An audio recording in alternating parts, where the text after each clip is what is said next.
Salut à tous et bienvenue sur webgirondin.com pour les top flops de ce Nantes-Bordeaux.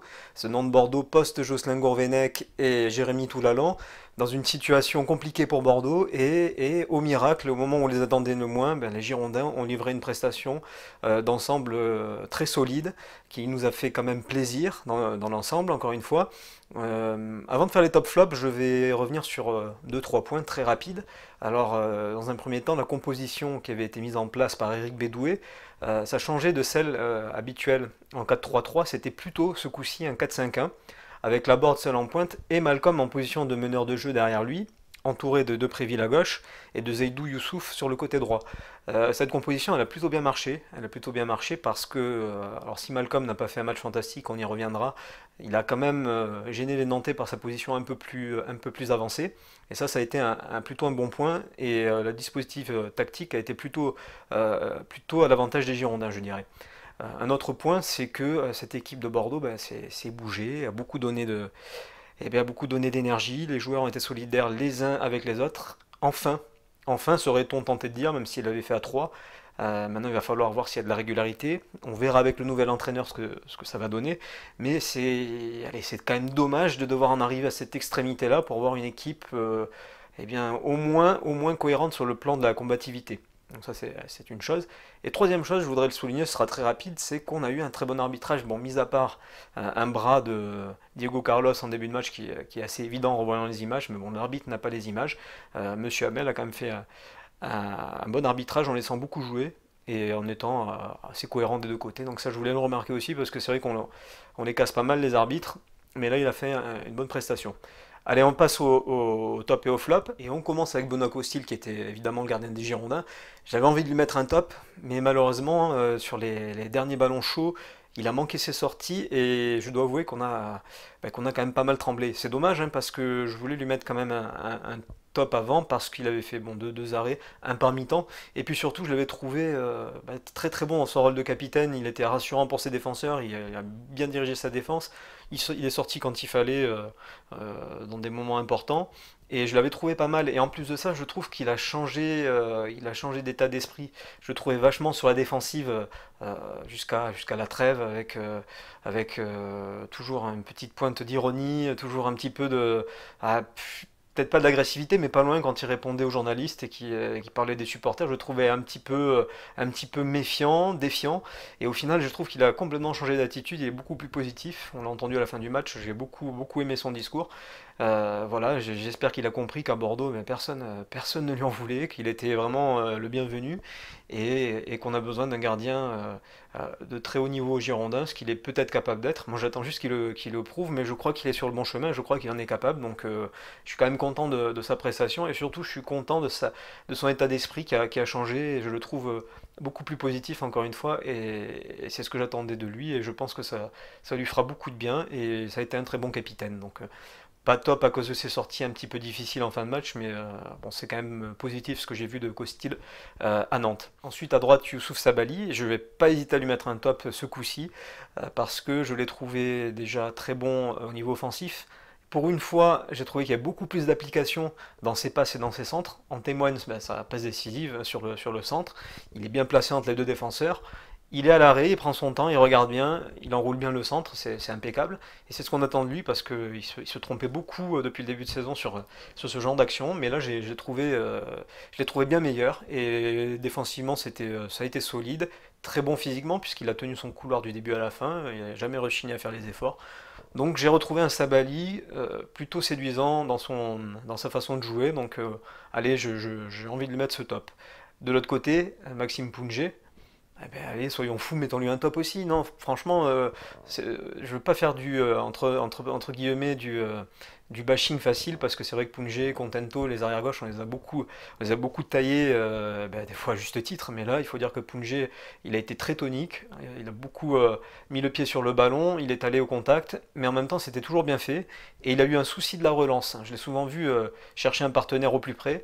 Et puis lui aussi ne pas ménager ses efforts. Et franchement, il m'a fait bonne impression. Donc j'ai envie de lui mettre un top parce que quand c'est bien aussi, faut pas hésiter à le dire. Défense centrale, on avait Pablo associé à Koundé. Et ben là encore une fois j'aurais deux tops, mais finalement la défense elle a été très bonne pour moi. On va commencer par Koundé. Koundé, c'est tout sauf une surprise. Ça fait, je crois, maintenant 2 ans que je fais les carnets d'entraînement pour Web Girondin, un petit peu plus, 2 ans et demi, il me semble. Et j'ai vu l'évolution de Koundé qui avait commencé à être un peu convoqué sous Sagnol. C'est un joueur qui me paraissait très sérieux derrière, sans fioriture, intelligent techniquement aussi. On ne relance pas n'importe comment, n'importe où, on cherche à regarder autour de soi. Et franchement, ce qui fait depuis qu'il est installé en équipe première, je trouve que c'est très bien. Et ça continue à Nantes, même quand ça a été chaud au début de la rencontre, là, sur les 10 premières minutes, il était attentif, il était aux aguets, il fuse très rapidement sur ses adversaires, il commet très très peu de fautes. Même quand ils sont plus costauds que lui et plus grands, il est malin, il sait se positionner. Franchement, Koundé, encore une fois, eh ben, un top. À côté de lui, ça a bien fonctionné, hein, ce duo. Il y avait Pablo. Et Pablo, lui, c'est le grand top pour moi de ce match. Parce que franchement, il faut le faire, hein, revenir comme ça, un peu persona non grata aux Girondins. Il arrive, il dépanne, et puis il dépanne avec brio. À la fin, quand Costil manque sa sortie, c'est lui qui dégage devant Palois une de ses nombreuses interventions qu'il a réalisées tout le match. Et donc il dégage devant Palois, il est hyper attentif, et il y va en costaud, parce qu'il bouge quand même Palois sur le coup, sans faire faute, puisque bien sûr il touche le ballon.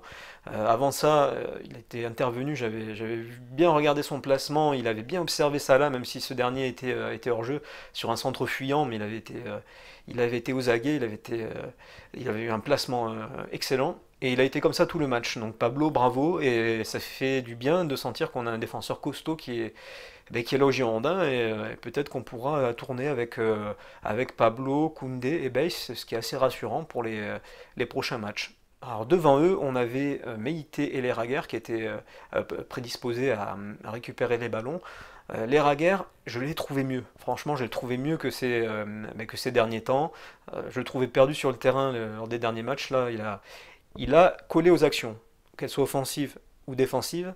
Il était toujours près des actions et ça lui a permis de récupérer des ballons et surtout de ne pas les jeter n'importe comment parce qu'il était quand même bien placé. Donc ça, j'ai bien aimé. Et puis, il s'est beaucoup battu. C'est vrai qu'à juste titre, encore une fois, on a beaucoup critiqué ses défauts techniques et son problème pour conduire le jeu et puis pour se projeter et servir vraiment à quelque chose dans ce collectif. Mais là, j'ai trouvé que son placement était bon. Donc c'est pas un top parce que j'attends encore un peu plus, notamment sur la qualité de relance, mais je trouve qu'il y a quand même il y a du mieux là encore une fois. C'est vrai qu'il y a eu du mieux chez beaucoup de joueurs. À côté Meïté, ce sera ni un flop ni un top parce que je trouve qu'il met encore beaucoup trop de temps à prendre des décisions quand il a le ballon au pied. C'est un peu trop nonchalant. Après, je pense que c'est son style aussi. Il va falloir aussi qu'il prenne du rythme parce qu'à Monaco il n'a pas beaucoup joué, mais il manque cette vitesse d'exécution.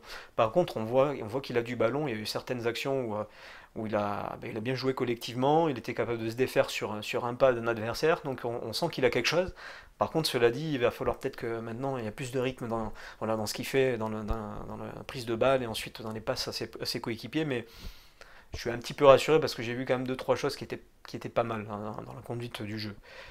Et puis il a couru aussi comme ses partenaires, il était au pressing. Bordeaux a beaucoup gêné Nantes par rapport à ça, beaucoup d'agressivité, beaucoup de pressing et surtout tous ensemble.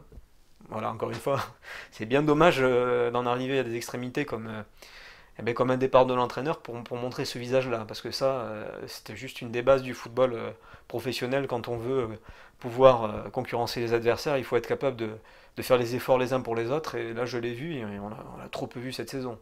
Donc les deux milieux défensifs, c'est fait, on en a parlé. On va parler des joueurs de couloir avant de parler de Malcolm. Et on va parler de Depréville, à qui je mets un top à Depréville, parce que malgré un début de match où il m'a inquiété, où il commençait à perdre des ballons, où il semblait pas très bien, et ben il s'est réveillé comme toute l'équipe, ils ont pris confiance, et à partir du moment où ils ont pris confiance, eh ben, ça a beaucoup mieux joué au football, il a beaucoup combiné avec ses coéquipiers, il a pressé sans cesse, il a été poil à gratter pour ses adversaires. Les passes, elles étaient toujours bien faites, les passes, elles étaient toujours dans le sens du jeu, ça créait toujours le décalage. Et puis, cerise sur le gâteau, il y a eu ce but où il est malin, il est dans le dos de son défenseur, et puis quand il voit que il sent que le centre va être bon, il se projette au bon moment pour passer devant le défenseur, et puis placer une tête croisée en hauteur que Tarousanou, c'est difficile à prononcer, n'a pas pu sortir. Donc Depréville, il m'a fait plaisir sur ce match. J'espère qu'à vous aussi, vous me direz ce que vous en avez pensé, mais moi j'ai trouvé un Nicolas Depréville plus conforme à ce joueur-là qu'on a connu dans les années précédentes, notamment à Reims où il était, parlons vrai, il était vraiment hyper chiant à jouer, notamment quand il jouait contre Bordeaux, c'était un poison. Et ça, on retrouvait pas ça. Et là, j'ai vu ça sur ce match, et ce joueur hyper gênant pour les adversaires. Donc avec que cela dure et puis qu'on puisse avoir ce joueur-là sur les prochains matchs. De l'autre côté, on change de côté, on file sur Zaidou Youssouf. Zaidou Youssouf, encore une fois, un joueur qui sort du centre de formation et un joueur qui m'a pas plus étonné que ça parce que la qualité technique aux entraînements, ben, on la voyait. Youssouf, c'est un joueur qui a eu l'habitude de rentrer dans le groupe professionnel que Jocelyn Gourvenec avait lancé l'année dernière. On peut critiquer Jocelyn Gourvenec à juste titre, il y a des choses, hein. Bon, ça on va pas revenir là-dessus, on va pas faire un éternel débat, mais la gestion aussi de ces jeunes joueurs, elle n'a pas été mal quand même parce qu'on les a bien intégrés au groupe pro, ils ont été là pendant tous les entraînements depuis plus d'un an et demi, et puis il y avait quand même de la confiance qui leur était accordée même si on les faisait pas jouer. Il fallait peut-être juste oser les lancer un petit peu plus ensemble, en dose homéopathique bien sûr, mais là, on a vu que c'était une très bonne chose de faire jouer Zaidou Youssouf parce qu'il a été propre en fait. Il a beaucoup pressé, il a fait des choses simples qui étaient très bien faites, des contrôles propres, des passes propres dans le sens du jeu, combinés avec ses partenaires. Voilà, on voit qu'ils jouent ensemble puisque ça fait un moment qu'ils sont en entraînement ensemble, ça s'est vu sur le terrain. Donc Youssouf, un top d'encouragement, ouais, un top d'encouragement parce que il a été capable d'être dans le collectif. Voilà, c'est surtout ça. C'est pas s'il a eu une occasion en première mi-temps bien décalée par Malcolm où ouais, c'est mal négocié, il tire dans le petit filet, mais ça va venir et je suis assez confiant par rapport à ce que j'ai vu le concernant. Et maintenant, on va passer à notre cher Malcolm. Notre cher Malcolm qui risque de diviser après ce match. Bon, c'est pas un top, on ne peut pas lui mettre un top. En première période, il porte le ballon énormément. Il embête, je pense, ses partenaires parce qu'ils font des appels de balles et ils ne le donnent pas. Ça peut se comprendre, hein, des fois, de porter un peu le ballon. On attend un peu que l'appel du partenaire se décante parce qu'il n'est pas très franc, parce qu'il est un peu trop collé à son adversaire. Et on attend vraiment voilà, de sentir le bon moment. Ça peut se comprendre, mais là, c'était trop, quoi. C'était trop. Il a perdu des ballons. On s'est pris des contre-attaques derrière. Et puis, monsieur râlait. Monsieur n'était pas content. Surtout pas le contre-effort pour pouvoir rattraper son erreur. Donc, ça, c'était un peu gênant. Et puis à côté de ça, on voit qu'il a quand même cette faculté aussi à trouver les décalages. Alors c'est pour ça qu'on voudrait qu'il joue plus vite et qu'il arrête de s'embourber dans ses dribbles. C'est pas le roi du monde, hein, il n'est pas capable non plus de tout décanter à lui tout seul. Et quand il est capable de jouer, il a une très très bonne qualité de passe, hein. Vraiment, il a un super pied. Moi, je le dis depuis son arrivée, que c'est un gars qui est capable d'orienter le jeu et qui est capable de jouer meneur de jeu comme ça, et parce qu'en plus on connaît sa frappe. Donc s'il est dans l'axe, il est en position de frappe, il y a fort à parier qu'il va encore plus nous servir. Bon match dans la conduite du jeu, mais c'est dommage encore une fois qu'il n'y ait pas eu plus d'applications par moment, et puis un excès d'individualisme, ça c'est le petit péché mignon de Malcolm, et c'est un peu dommage, et c'est ça qui irrite beaucoup de monde. Donc dommage, s'il arrive à revenir un peu le Malcolm qu'il était au début, humble, qui cherchait pas à être la star de l'équipe, qui cherchait juste à se faire sa petite place, se faire son trou au milieu de ce collectif bordelais, en arrivant, en étant le petit jeune de l'équipe. Et bien là, il jouait collectif, il s'embrouillait pas avec ses dribbles et ça marchait bien. Donc s'il pouvait garder la confiance qu'il a en lui par rapport à ses frappes de loin, par rapport à, oui, à deux trois différences, mais sans en faire trop, et à jouer collectivement comme ça, à cette place-là de meneur de jeu, moi je pense que ça peut être un très bon choix. Et maintenant, on va passer à l'attaquant de pointe Gaëtan Laborde. Gaëtan Laborde, il a beaucoup couru, beaucoup peiné. Ça a été dur pour lui parce que c'est toujours un gras, encore une fois, ce rôle d'attaquant là comme ça. En plus, quand on a Palois, on tombe sur des Palois, des Diego Carlos, et puis quand on sait que ça entraîne peu, on va tomber sur un Gigi. Faut être gaillard. Et Laborde, il a jamais lâché l'affaire. Bon, il s'est pas créé d'occasion. Ça a été difficile pour lui. C'est vrai que ce sera toujours ça l'histoire de Laborde, attaquant de pointe, un gars généreux qui aura de temps en temps ses efforts paieront, mais c'est vrai que c'est difficile pour lui, donc c'est ni un top ni un flop, mais on peut quand même reconnaître encore une fois une grande grande combativité, donc bravo pour ça Gaëtan Laborde, parce que c'est vrai que c'est ce qu'il fait très bien depuis qu'il est revenu, on sent qu'il a envie et ça fait plaisir de ce côté-là.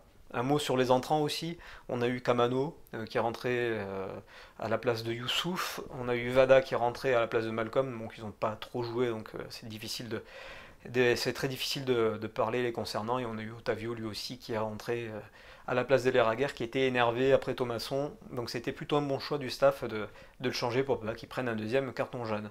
La conclusion, c'est quoi? C'est que le top, le grand top, c'est cette victoire parce que Bordeaux a besoin de points. Bordeaux a besoin de s'éloigner de ces zones compliquées et dangereuses, a besoin de retrouver de la confiance et surtout, Bordeaux a besoin de retrouver une équipe qui a de l'allant et de la combativité. Benoît Costil, au micro de Canal+, était désolé, mais vraiment, c'était sincère de voir cette situation-là, que les joueurs aient mis le club dans la panade. Il était vraiment désolé. J'espère que tout le monde est aussi désolé que lui. Maintenant, on espère aussi que ça va durer plus qu'un match. Donc ça, c'est vrai qu'il va falloir voir avec le nouvel entraîneur comment la mayonnaise va prendre. Est-ce que la tactique qui a été mise en place aujourd'hui lui donnera des idées? Parce que je la trouve très très bonne cette option tactique. Est-ce que ça lui donnera des idées? Est-ce qu'il changera tout? Bon, là vraiment on nage en plein flou, mais en attendant les joueurs ils peuvent partir sur cette base de combativité et surtout voilà, d'envie de mouiller le maillot ensemble et c'est au moins ça qu'on leur demandait. Donc j'ai pas envie non plus de les encenser outre mesure. C'est très bien ce qu'ils ont fait, mais encore une fois je regrette amèrement que ça ait été fait si tard.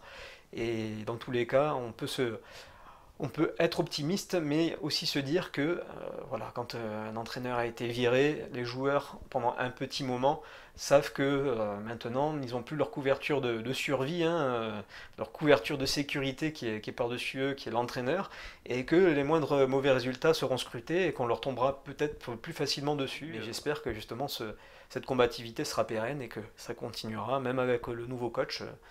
Qu'on attend. Et il me reste à vous remercier d'être fidèle à Web Girondin. Vous retrouverez Nico la semaine prochaine. Moi, je vais continuer sur les joueurs par joueur, les carnets d'entraînement. Ça va être important, les carnets d'entraînement, puisqu'on va en savoir beaucoup sur le nouveau staff, sur la manière dont les joueurs commencent à s'adapter à ce staff, les relations entre eux, la manière de conduire les entraînements. Donc ça va être très intéressant. Suivez ça dans les semaines qui viennent. Et puis aussi l'occasion de vous faire un petit clin d'œil, puisque des fois on échange sur les articles. Donc merci pour vos commentaires. Des fois on peut ne pas être d'accord, mais c'est très cool de pouvoir échanger dans la bonne humeur et le respect. Donc c'est super. Et un clin d'œil aussi aux gens de Twitter qui suivent Web Girondin, qui suivent ces vidéos et avec qui c'est toujours un plaisir d'échanger. Donc je vous dis à bientôt, bon week-end, ciao ciao, bye.